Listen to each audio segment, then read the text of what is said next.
Saltar una cosa importante que fue el surgimiento de lo que llamó las brigadas metálicas en esa época, década del 70 y el 80 en Argentina, que eran los fans, ¿no? Un poco de las bandas de metal en Argentina. B8 hizo un tema que se llamaba Brigadas Metálicas y un poco le puso nombre a ese movimiento social, ¿no? Emergente.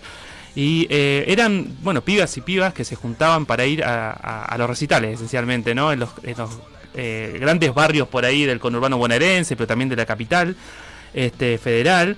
Y que, bueno, eran grupos, se juntaban para tomar cerveza, digamos, ir juntos a tomarse el tren y ir a ver las bandas del momento, B8, Riff, ¿no? La de la época. Y que sufrían bastante la represión de la policía, ¿no? En esa época. Y hay un elemento interesante que nos interesa traer porque un poco la idea de grupo, ¿no? Que implicaba la brigada metálica, era un poco un antídoto contra la represión, ¿no? Porque recuerdo en una entrevista que le hacen a uno de los referentes de estos grupos, él decía, con grupos mayúsculos era más difícil que nos lleven presos, ¿no? Porque de a dos nos llevaban. Y bueno, viene el recuerdo de Madre de Plaza de Mayo, ¿no? Que también circulaban para evitar un poco la represión, ¿no? En Plaza de Mayo. Exactamente.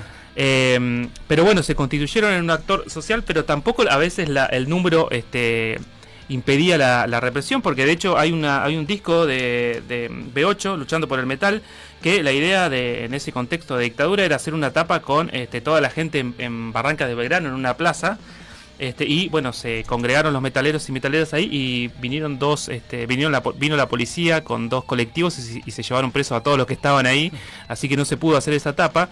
Pero en un contexto en donde surge un documental que se llama Sucio y Desprolijo, que es del año 2015, la historia del heavy metal en Argentina, se recrea esa etapa, ¿no? Con antiguos metaleros y nuevos, que es un poco la que estamos viendo, la imagen que estamos viendo ahí ahora. Para los que no están escuchando por radio, es una imagen de grupos de metaleros en esa plaza, reviviendo lo que fue esa etapa que no se pudo hacer, ¿no? Así que queríamos traer eso para empezar.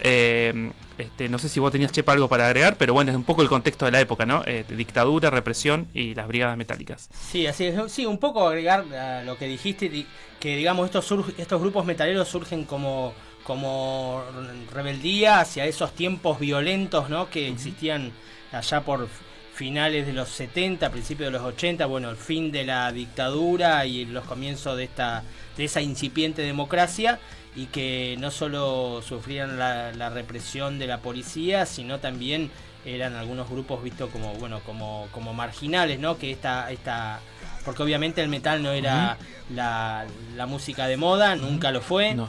Y bueno, resistieron con rebeldía, ¿no? Y por ahí hoy escucha algunos personajes donde plantean o se acercan más a los sectores, compañeros, amigos, conocidos que por ahí escuchan metal, pero que están más cerca del poder que de la rebeldía, y no aceptan que los metaleros se involucren en cuestiones sociales, cuando el metal viene de ahí, viene de denunciar la opresión de los sectores dominantes. Así es, y bueno, hace poco, coincidiendo con los 50 años del golpe de Estado, se hizo el Nunca Más de metal también, que congregó a muchas bandas. Estuve viendo algunas cosas ahí interesantes.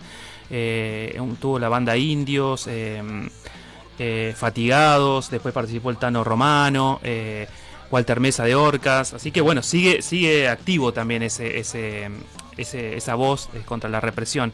Así que bueno, queríamos empezar con eso, y el audio que escuchábamos al principio era el Beto Sanmarvide, el cantante de B8, y Ricardo Iorio, hablando de un poco cómo se vivía